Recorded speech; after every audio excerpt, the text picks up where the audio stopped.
Welcome to Hope in Session, brought to you by Couch of Hope, a nonprofit organization offering free mental health services to individuals across Nova Scotia who face common systemic barriers like long wait times, lack of insurance, or financial hardships. We're your hosts, Yana and Miranda, therapist interns at Couch of Hope, where we're supported by experienced supervisors. As we like to say, our clients get 2 therapists for the price of none. Through this podcast, we hope to share who we are, what we do, and connect with professionals and advocates passionate about making mental health care more accessible for everybody. Stick around to learn more about Catch a Hope at the end of the episode. We will share links and contact information in the bio. And now let's jump into our first episode where we're joined by Michelle Labine. So today we're joined by Michelle Labine, registered counseling therapist, registered psychotherapist, certified sex therapist, clinical supervisor, and the founder of Couch of Hope, a nonprofit offering free mental health services for Nova Scotians and training opportunities for emerging therapists. She's also the owner and clinical director of ML Family Counseling, where her relational, trauma-informed, and neurodiversity-affirming approach has guided both her clinical work and her leadership style. Across all these roles, Michelle's vision has remained clear: to build compassionate systems of care where individuals, families, and professionals can truly thrive. Through her therapy practice and her work at Couch of Hope, she continues to bridge gaps in access, nurture growth in new therapists, and create spaces grounded in dignity, empathy, and human connection. Her guiding purpose, to lead with integrity, compassion, and hope, is what makes this conversation such a fitting start for our series. Yeah. So, Michelle, thank you so much for being here. Could you please share with us how your personal lived experiences shaped your devotion to counseling and ultimately led you to create Couch of Hope? Oh my gosh. Well, thank you so much for having me with you. It's really a pleasure to be here. Yeah. So my devotion to the field of really counseling psychology is woven into every part of who I am as a person. So first as a mom and as a therapist and as an owner of a private group practice and a supervisor for RCTs and a supervisor for registered psychotherapists, as well as in Ontario, a practicum supervisor, and ultimately the founder of Couch of Hope. This devotion, really, it just comes from lived experience, and that's really what it's about. As a child, I grew up navigating food scarcity, housing instability, and a home where, the caregiver adults just struggled on a day-to-day with undiagnosed mental health issues and active substance addictions. So I really know what it feels like to fall through the cracks and how it shapes a person's nervous system, a childhood, and just their life. So the impact of those early years resulted in complex trauma that spent many years healing from. So my story isn't unique at all, and it's exactly why this work matters to me so deeply. I could just imagine, if those caregivers had gotten the support that we offer at Couch of Hope, how things might have been different for myself or others like me in the same situation. So that's really where that comes from. So now as an adult, I'm in the position to support others through their own healing stories, and that support creates change in the individual as well as in every life connected to them. And really, that's the power of the ripple effect. Yes. So lived experience is the reason Couch of Hope exists. In so many ways, Couch of Hope began as an ache and a deep awareness of that human need and a pull towards service that I could not ignore. It lived inside me long before it became an organization. So I'm hearing that there's a mix there of you started Couch of Hope because of your lived experiences and you wanted to create a better future for people dealing with the same things nowadays. Yeah, absolutely. So our next question, could you share the origin story of Couch of Hope and how the organization came to be? Yeah, for sure. So in early 2020, I opened my private practice, and shortly after, it turned into a small group practice. We officially opened our doors 1 week before the pandemic reached Nova Scotia. So what started as a hopeful new chapter quickly shifted into something heavier, let's say. So during that first year, in the midst of lockdowns, isolation, grief, financial strain, and collective overwhelm, it became painfully clear that Nova Scotians were facing far more than they could carry alone. So that demand for mental health support skyrocketed. And like many in the field, I felt the urgency really in my bones. During that time, my colleague and I began offering a significant number of reduced rate and pro bono sessions, and we didn't really have a plan or any funding, and we didn't have a name for what we were doing. We just started seeing people who needed care, and we offered what we could. So looking back, that was really the beginning of Couch of Hope. And it's really in the name. HOPE stands for healing opportunities for people everywhere. Very much fits what you just described. Yeah. Yeah, I imagine with the pandemic, no wonder there's such an explosion of needs for mental health services. And it's so nice that Coach of Hope came around just in time, kind of. It was really a response. It was a heart-driven response from that lived experience, and from the need that we saw. That must have been an intense time. I can imagine with so many people reaching out to your caseload's full, I'm sure. How do you manage it all? Yeah. So as ML Family grew and I hired new associates, each therapist agreed to take on a number of pro bono clients. That was kind of what we agreed upon in our contracts. And it helped for a little while. And soon we had more inquiries for services than what we could manage. And a wait list started to form. Really hate wait lists. And people in crisis weren't able to access care. And it became impossible to ignore the widening gap between who needed help and who could afford help. So at that same time, I began receiving message after message from graduate students looking for practicum placements and clinical supervision to complete their master's programs to become registered counseling therapists. So every email ended up turning into kind of like this highlighted truth around there's actually two needs here that we're looking at. And so it was a need for accessible mental health services as well as a need for training and mentorship and, practicum opportunities for counseling therapists. And suddenly the path became clear. And how did you go from recognizing two unmet needs to building a model that brought them together? And what did those first steps look like? I guess I realized that by bringing those needs together, we could create something powerful and sustainable by multiplying care instead of exhausting it. It was a different approach than what was currently being done. I applied to 2 universities to become a practicum supervisor and to have ML Family Counseling approved as a training site. That same year, we were accepted and we welcomed our first 2 interns. They did everything, literally. Intakes, admin, therapy, documentation, systems building. And they helped construct the scaffolding of really the entire model with their own 2 hands. So a few months later, we welcomed 2 more interns from the next cohort and officially created Couch of Hope nonprofit organization in 2021. I wanted to talk about Diana.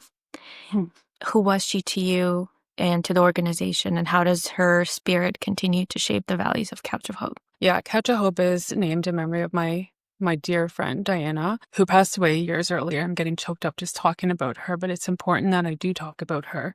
Her middle name was Hope, and she really embodied service, compassion, humility, and contribution. And she dedicated her life to social services and the whole field of mental health and consistently showed up for people who needed someone in their corner. So people with a lot of intersectional identities and people who didn't have a lot of privilege. So naming this organization after her really aligned with our mission and with her legacy at the same time. And it reminded us of the values that must guide our work, which is service, dedication, compassion, and contribution. Thanks for asking about her. Of course, thank you. I unfortunately never met her, but obviously she's very much alive still, and through your work and through other people who knew her. It's for sure. It makes me proud to be an intern at Coach of Hope, knowing why it was built. And I'm just so grateful that I had this wonderful experience and to know why it was built and how it was created. I think it's not only necessary, but amazing to have this in Nova Scotia. Gives you that pride to be the therapist in the nonprofit. It's not just like we're not just meeting the need and doing something, like we are collectively a part of something bigger. Exactly. Yeah. And I'd love to add to that too, Miranda. I completely agree. And as I was beginning in my journey, honestly, Couch of Hope was the first and the only place I applied to, just based on what I've heard and what I looked up online. And it's much more than just getting your hours and graduating. I connected with so many wonderful souls on my practicum journey, and I hope to only continue it. Thankful for everything you do and the work you contributed to us. Thank you. So what would stand out to you most when you reflect on the journey from those early pro bono sessions to building a training model and then a full nonprofit organization? Yeah, so from 2 therapists offering free sessions to 4 interns building a training model from scratch to a nonprofit grounded in accessibility, mentorship, and community care, which at this point we have, I think, yearly 30 to 36 interns that are coming through Couch of Hope. So from 2 to 30. It's pretty amazing. Yeah. Just sitting like that for a second. Yeah, so Couch of Hope has grown into something that still carries the original ache, the original spark, the original intention to offer a soft landing in a world that can be really hard, to provide accessible counseling for those who need it, and to train and support the next generation of therapists that, they can really serve with compassion, humanity, and a heart always. And we're still growing. What began as, a couch has become a movement. And really, it's just the beginning. Yeah. Mm-hmm. And one quote that really stuck with me that people can probably see in your bio is healing begins when we truly feel seen. Oh my gosh. Very much evident in Yes. what you've described here. Yes. That's so true. So many of us go through life not being seen, not being heard, not being understood. This one runs deep for me too, and I know for many others. And I think Couch of Hope allows that space for people to be seen and heard and understood for who they truly are, not for the, challenges that they carry. Mm-hmm. It's really important. I think we can both attest. We see that in all of our sessions, and we try to provide that to our clients and allow them that space.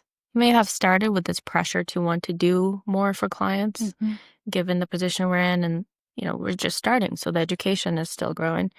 But there's so much you can offer just by sitting with somebody's pain, the story. Yeah.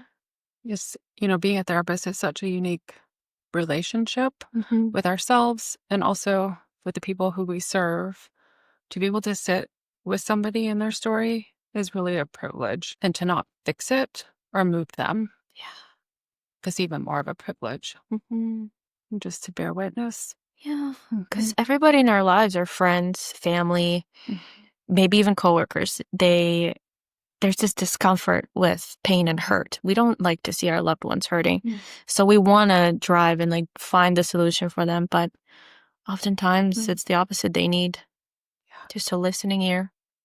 So true, right? It's more so about kind of like the listener's pain and us not knowing what to say or what to do at times. And as a therapist, that's where our training is to do the things that really we don't know how to do and how to sit in it with them and to provide that space. Yeah. In some way, maybe you would agree, Miranda, that we're breaking away from this traditional idea of therapy, the blank slate, right?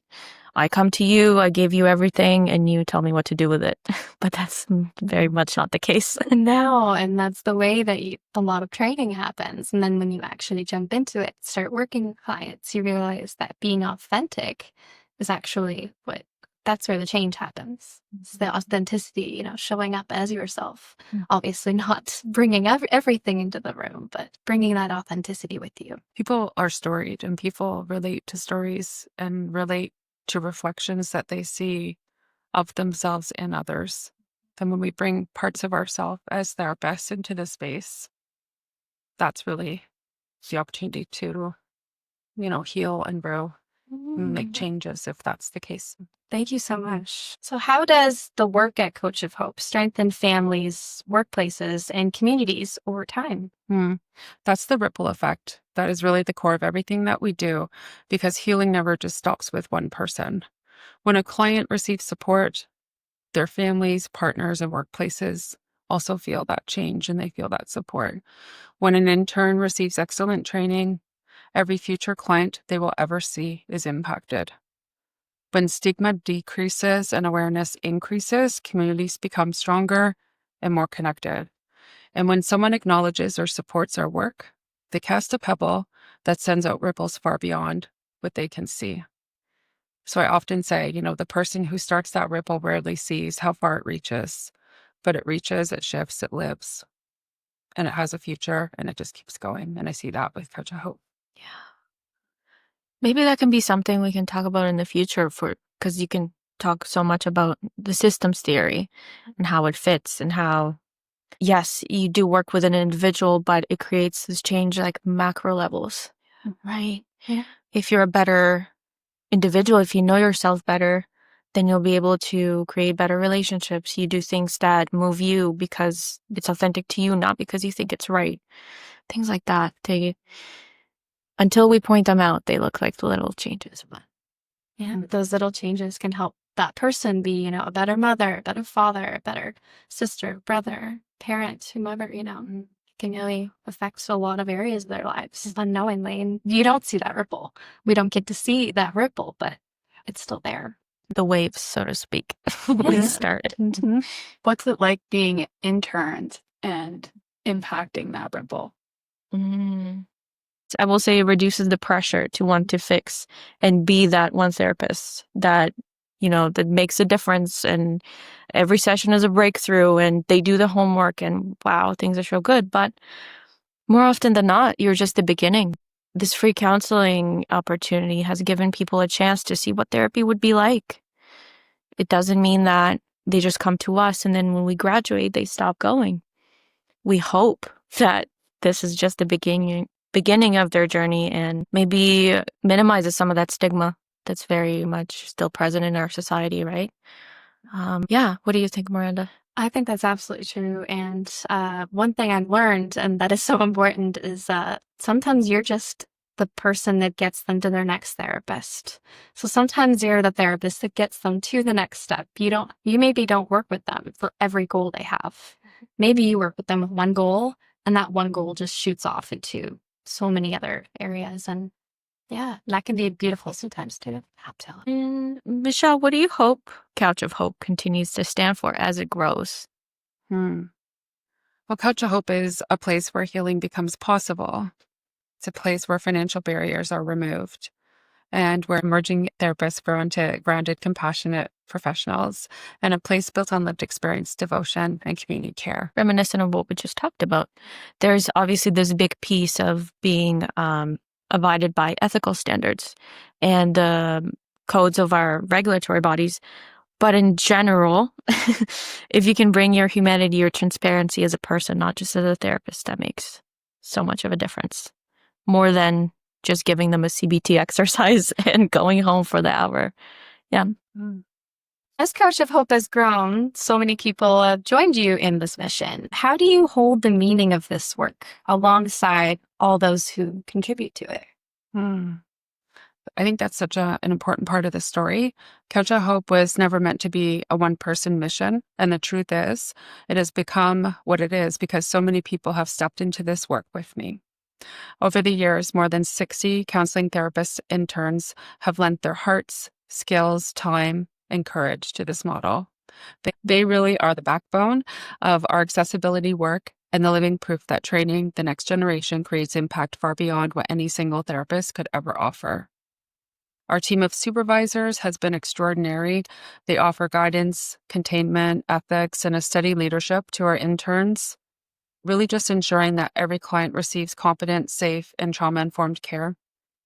Our leadership team and staff hold the day-to-day operations, mentoring, structure, and organization that keep Couch of Hope grounded and growing.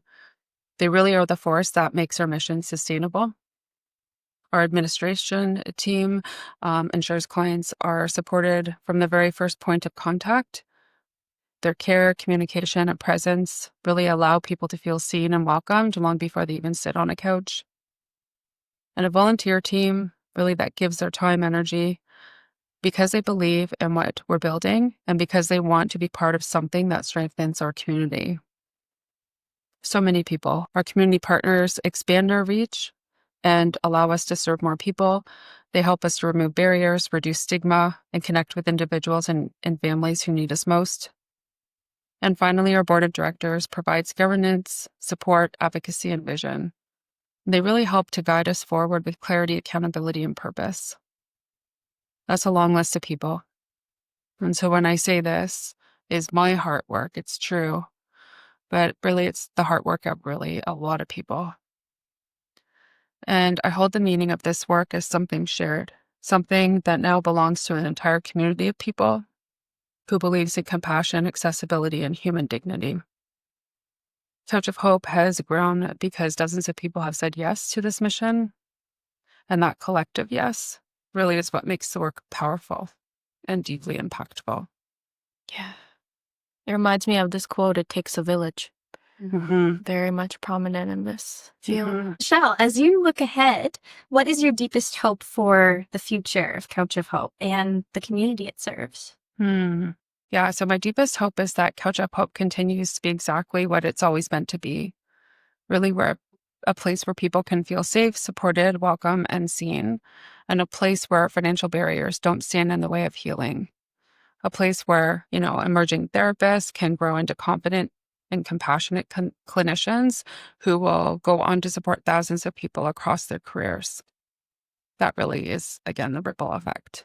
But beyond that, my hope is that Couch of Hope continues to expand its reach in the community, not just by numbers, but in impact, that we keep strengthening families, workplaces, and systems by supporting individuals within them, that we continue building pathways for interns, supervisors, staff, volunteers, and partners who want to do this meaningful work. So I hope that we continue to serve our community with humanity and heart, and I hope that we continue to move in ways that honor dignity and accessibility. And I hope that, the yes from each person who is part of this movement keeps creating change. And if Couch of Hope can keep being a soft landing for those who need it and a launching place for those learning to serve, then the future will hold exactly what I dreamed of and what I needed in that quiet ache of healing, connection, and community that really feels held. That's really my deepest hope. That's beautiful, honestly. I'm thinking about, the mission of Couch of Hope and everything that it's given me and the clients that I've served and all the clients at Couch of Hope. I think this will live on because this is a movement. This feels like a movement. Yeah. So I applied to Couch of Hope because I took one look at the website and the mission and realized that's a fit for me, and that's exactly the kind of therapist I want to be. And I'm just so grateful that I was accepted and got to come here.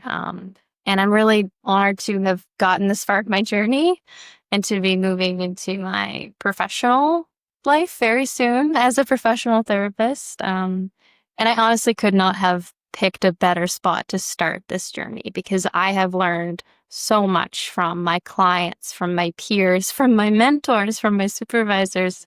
And I'm so grateful that I'm able to take them with me even after I leave Couch of Hope. Yeah, very beautifully said, Miranda. Thank you. And I would love to thank Michelle too for joining us on our first ever episode. And the biggest takeaway I get from working alongside Michelle and this podcast as well is that therapy is not just about fixing what is broken. It's about helping people rediscover safety and self-trust. That in itself has so much, like she said, ripple effect. So before we wrap up here, we wanted to thank Michelle again for joining us on our first podcast of Hope in Session. We want you to all know that therapy is a safe space to explore and gain understanding of your experiences. You deserve to be heard, you deserve to be seen, and as poetically stated by Michelle, to be held. Couch of Hope is working to support the mental wellness of individuals across Nova Scotia by offering free counseling services and actively contributing to the growth of the province's mental health care capacity through intern training, supervision, and system-level development. You can self-refer to our program at any time. Go to www.couchofhope.com/contact. Have a lovely rest of your day, evening, or wherever you're at. Thank you.